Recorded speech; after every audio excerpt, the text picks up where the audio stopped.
मैं दिनेश कुमार शर्मा, सहायक आचार्य भूगोल, श्री प्रताप सिंह बारठ, राजकीय स्नातकोत्तर महाविद्यालय शाहपुरा, भीलवाड़ा से। दयानंद सरस्वती विश्वविद्यालय के पाठ्यक्रम अनुसार बीए प्रथम वर्ष भूगोल के प्रथम प्रश्न पत्र के रूप में भौतिक भूगोल पढ़ाया जाता है और हम आज इसी पर चर्चा करने वाले हैं। इससे पहले वाले वीडियो में हमने देखा है कि भौतिक भूगोल की परिभाषा एवं विशेषज्ञ, इसकी प्रकृति एवं अन्य विषयों से अंतर संबंधों का अध्ययन हमने इसके माध्यम से किया है। इसके पश्चात पृथ्वी के सौरमंडल एवं उसके ग्रहीय संबंधों का अध्ययन भी हमने बहुत इसके अंतर्गत किया है। आज हम इस विषय में अगले प्रकरण के रूप में पृथ्वी की आंतरिक संरचना का अध्ययन करेंगे। पृथ्वी की आंतरिक संरचना किस प्रकार की है? पृथ्वी की आंतरिक संरचना के विषय में जानकारी प्राप्त करने के प्रारंभ से ही प्रयास किए गए हैं और प्रारंभिक समय में मनुष्य ने धरती पर होने वाले घटनाक्रमों को देख करके पृथ्वी के अंतरतम के विषय में जानने का प्रयास किया और प्रारंभ में भी यूनानी वैज्ञानिकों ने 2000 वर्ष पूर्व जल स्रोतों, पाताल तोड़ कुओं और सक्रिय ज्वालामुखियों के आधार पर पृथ्वी की आंतरिक संरचना में जल, वायु एवं अग्नि भंडारों की संभावना बताई और इससे ये पता चलता है कि पृथ्वी का अंतरतम ठोस, द्रव्य और गैसीय अवस्थाओं में पाया गया है। इसके पश्चात कई वैज्ञानिक प्रमाणों के आधार पर और अंतरिक्ष से आने वाले सौर उल्काओं के आधार पर भी पृथ्वी की आंतरिक संरचना को जानने का प्रयास किया गया। पृथ्वी की आंतरिक संरचना की जानकारी देने के विभिन्न स्रोत हैं, जिनको हम पहले क्रम में तापक्रम पर आधारित रखते हैं कि तापक्रम के आधार पर पृथ्वी की आंतरिक संरचना को जानने का प्रयास किया गया है। एक सामान्य से प्रयोग के आधार पर हम लोग देखें तो जैसे जैसे हम पृथ्वी के अंदर गहराई पर जाते हैं वैसे प्रति 32 मीटर की गहराई पर 1 डिग्री सेंटीग्रेड तापमान में वृद्धि होती है। यदि इस आधार पर पृथ्वी के केंद्र के तापमान का परिकलन किया जाए तो वो काफ़ी ज़्यादा हो जाता है और ऐसी स्थिति में पृथ्वी का अंतरतम ठोस अवस्था में न रह करके द्रव्य अवस्था में हो जाएगा। तो इस आधार पर यह माना गया कि पृथ्वी का ऊपरी भाग ठोस और आंतरिक भाग द्रव्य अवस्था में पाया जाता है। इसके पश्चात घनत्व, दबाव और ज्वालामुखी क्रियाओं के आधार पर पृथ्वी के आंतरिक भाग की जानकारी प्राप्त करने का प्रयास किया गया।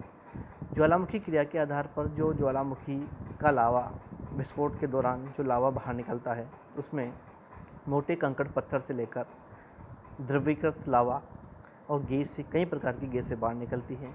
इससे ये अनुमान लगाया गया कि पृथ्वी के आंतरिक भाग में अंतरतम में ठोस, द्रव्य और गैसीय पदार्थों की अधिकता पाई जाती है। तीनों स्वरूपों में मौजूद हैं। परंतु बाद की जानकारियों से ये ज्ञात होता है कि पृथ्वी के ज्वालामुखी के लावा भंडार एक सीमित गहराई तक हैं, उसके बाद ये अत्यधिक गहराई से उत्पन्न नहीं होते हैं। तो ये सभी साधन बहुत ही सीमित मात्रा में पृथ्वी के अंतरतम के बारे में जानकारी देने में सक्षम रहे। यदि हम पृथ्वी की आंतरिक संरचना को जानने के सबसे आधुनिकतम स्रोत के बारे में जानें तो वर्तमान समय में भूकंप विज्ञान पृथ्वी की आंतरिक संरचना के बारे में जानकारी देने वाला एक महत्वपूर्ण स्रोत बन गया है। भूकंप एक बल है, क्रिया है जो पृथ्वी के अंदर घटित होती हैं।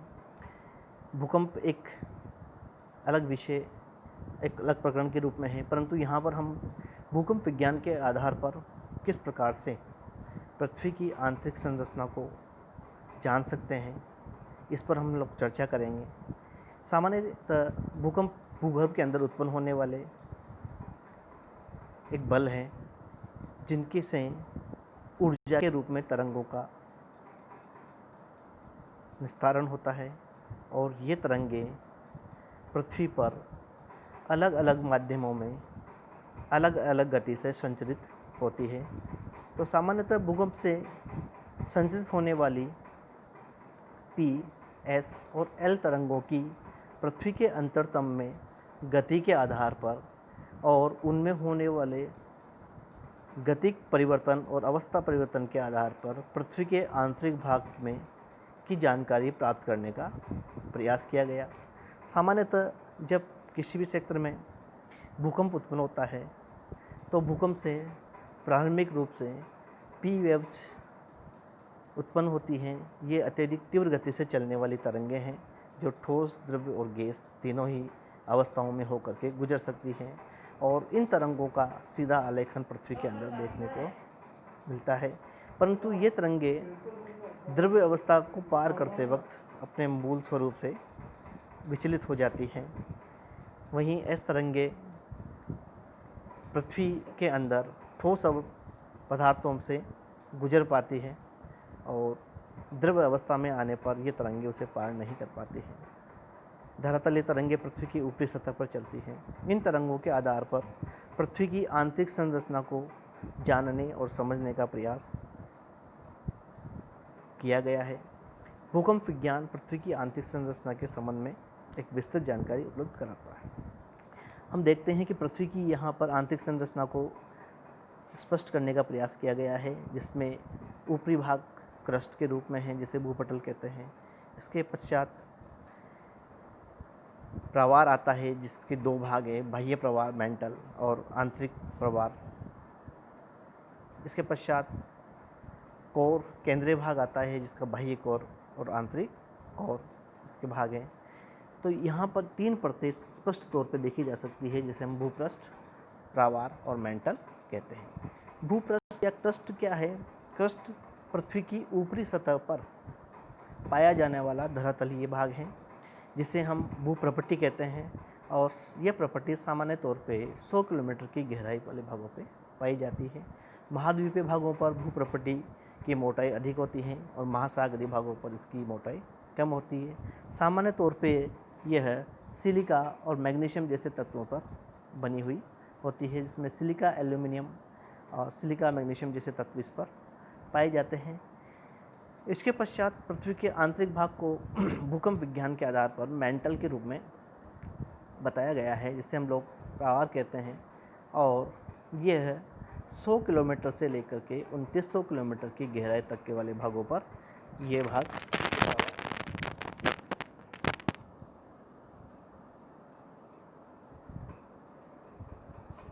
पाया जाता है। मेंटल सामान्य तौर पे ऊपरी मेंटल का जो भाग है यह के दबाव के कारण, पृथ्वी पर दबाव के कारण यह भाग द्रवीकृत अवस्था में पाया जाता है। इसके ऊपरी भाग पर एस्टोनोस्फीयर, दुर्बलता मंडल के रूप में इसको पहचान की गई है और ये जो परत है ये भारी पदार्थों की बनी हुई है जिनमें सिलिका, मैग्नीशियम जैसे तत्व इसके साथ पाए जाते हैं और इसके आयतन का 16% भाग मेंटल से ही निर्मित होता है।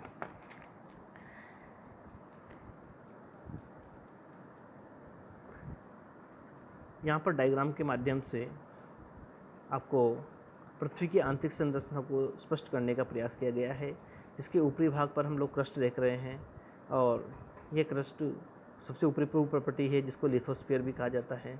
इसके पश्चात ऊपरी मेंटल वाला हिस्सा है जहाँ पर लगभग 100 से 200 किलोमीटर बीच के वाले भाग को दुर्बलता मंडल, एस्टोनोस्फीयर कहा जाता है और ये भाग सामान्यतः द्रव्य अवस्था में पाया जाता है और ऐसा माना जाता है कि पृथ्वी पर उत्पन्न होने वाले भूकंप ज्वालामुखी इसी क्षेत्र से आते हैं।